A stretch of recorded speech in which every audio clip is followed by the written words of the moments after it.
Kota Ho Chi Minh awalnya sebuah desa nelayan kecil, tapi sekarang menjadi kota terpadat dan pusat ekonomi terpenting di Vietnam. Bisa dibilang kota metropolitannya Vietnam lah. Di masa lalu, setelah ditaklukkan Prancis tahun 1859, kehidupan di Ho Chi Minh dipengaruhi oleh budaya Prancis. Kehadiran sejumlah bangunan bergaya klasik barat menjadi saksi bisu bahwa kota ini emang pernah diduduki Prancis selama 30 tahun.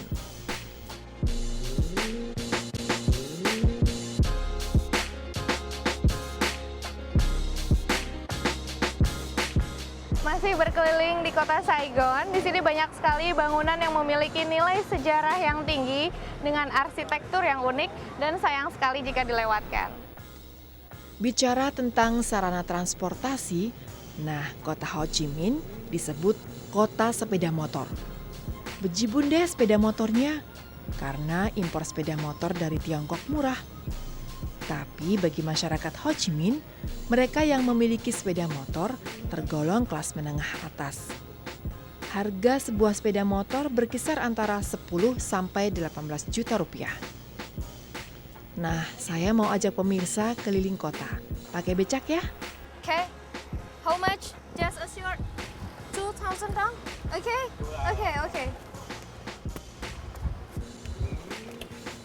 Waktunya naik beca atau sitlau, di Vietnam biasa disebut sitlau. Sebenarnya bisa untuk 2 orang, tapi duduknya harus depan-depanan seperti ini. Dan 1 orang lagi harus duduk di depan seperti ini. Tapi lebih nyaman lagi, 1 sitlau hanya untuk 1 orang. Oke, just go. Kita mau mengunjungi salah satu bangunan terbesar peninggalan Perancis.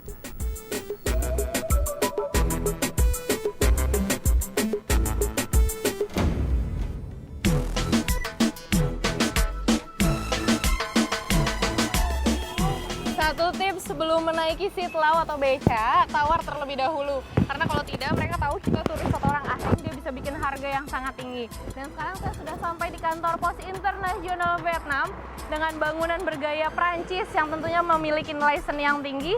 Seperti apa? Kita lihat di dalam. Saigon, kantor pos pusat.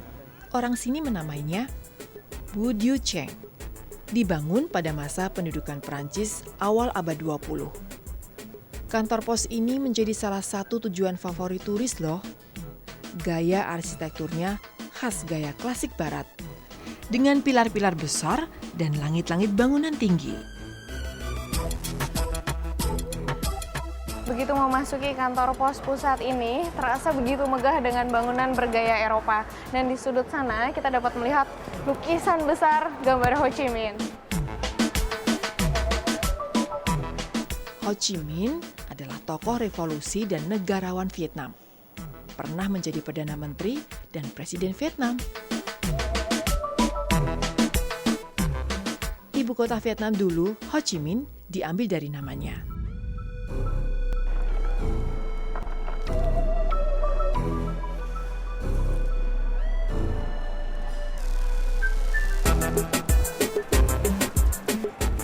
Sejak awal dibangun hingga saat ini, bangunan kantor pos ini difungsikan terus sebagai kantor pos.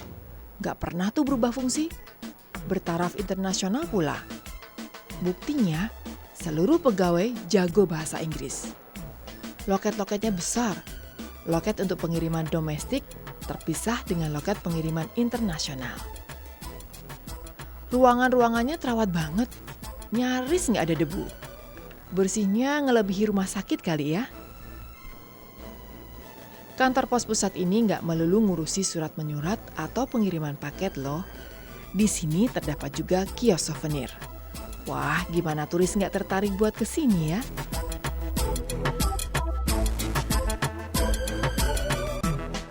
Sekarang saya mau ngirim postcard untuk keluarga di rumah di Indonesia. Oke, saatnya ngirim kartu pos. Hanya dengan 8.000 dong, insya Allah postcardnya sampai dalam waktu 4 hari.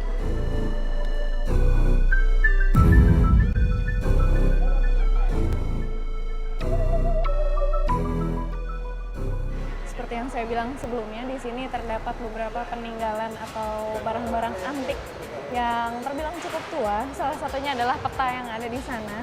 Peta yang ada di sana sedikit menjelaskan berapa beruntungnya Vietnam karena hanya dengan melalui Sungai Mekong, Vietnam dapat menempuh atau menjangkau 10 negara lain seperti Cina, Laos, Kamboja, dan lain-lain.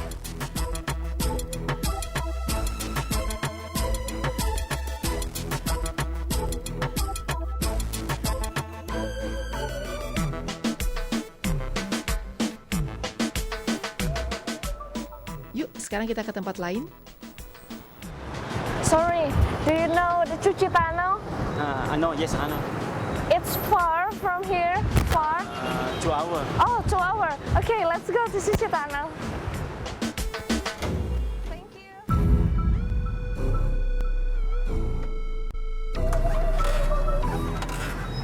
Pagi ini saya akan menuju ke Cuci Tunnel yang jaraknya kurang lebih sekitar 2 jam.